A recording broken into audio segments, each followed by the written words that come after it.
గత ప్రభుత్వ తప్పిదాలను సెట్ చేసుకుంటూ ఆర్థిక ఇబ్బందులున్న సూపర్ 6 హామీలు చేస్తున్నామన్నారు సీఎం చంద్రబాబు. తూర్పుగోదావరి జిల్లా నల్లజర్లలో రైతన్న మీకోసం కార్యక్రమంలో పాల్గొన్నారు సీఎం. సంక్రాంతికి ముందే రోడ్ల మరమ్మతులు పూర్తి చేస్తామని తెలిపారు. ఎన్ని ఇబ్బందులున్నా కరెంటు ఛార్జీలు పెంచబోమన్నారు. వ్యవసాయంలో యాంత్రీకరణ పెరగాలి, వ్యవసాయ ఆధార పరిశ్రమలు రావాలని ఆకాంక్షించారు సీఎం చంద్రబాబు.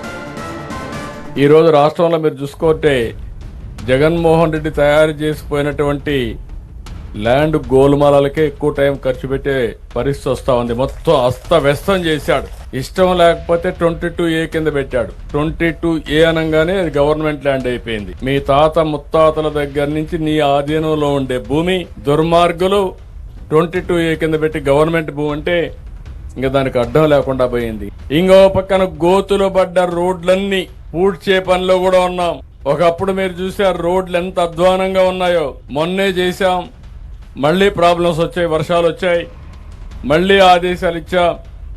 జనవరి పండగ కంటే ముందు ఎక్కడ కూడా ఏ రోడ్లు కూడా పార్ట్ హోల్ ఉండడానికి వీలు లేదు. అది స్పష్టమైన ఆదేశాలు ఇచ్చి వ్యవసాయం నిరంతరం సాగాలి. నమ్ముకున్న రైతు గిట్టుబాటు ధర రావాలి. మీరు కూడా ఆదాయాన్ని పెంచుకునే పరిస్థితి రావాలి. నేను చాలా సమస్యల పరిష్కారం చేయగలుగుతున్నాను. రైతు సమస్యలు మాత్రం కొంచెం సమయం కూడా పడుతుంది.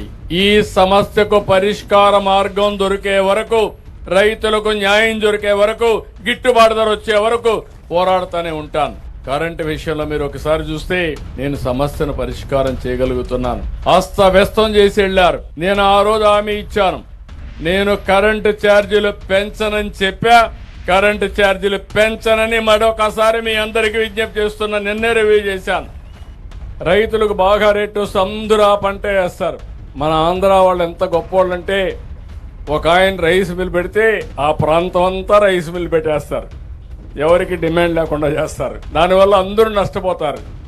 ఇంకొక ఇండస్ట్రీ పోకుండా ఒకరిని చూసి ఒకరు ఫాలో అయ్యే పరిస్థితికి వచ్చారు. 2 ఏళ్లు బాగా రేటు ఉంటే అందరూ వేసేస్తారు. హెచ్డి బర్లీ పొగాకు ఇది మామూలుగా కొనరు. కొనకపోతే రేట్లున్నాయి. కొంతమంది కొనడం మొదలు పెట్టారు. 2 ఏళ్లు లాభాలు వచ్చాయి. అందరూ వేసారు.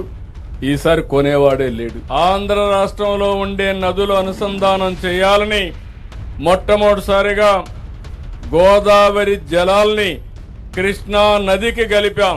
రాబోయే రోజుల్లో గోదావరిని వంశధారకు కలుపుతాం.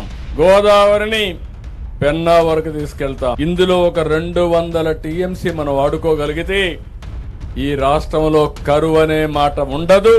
దానికే ప్రణాళికలు తయారు చేసుకున్నా.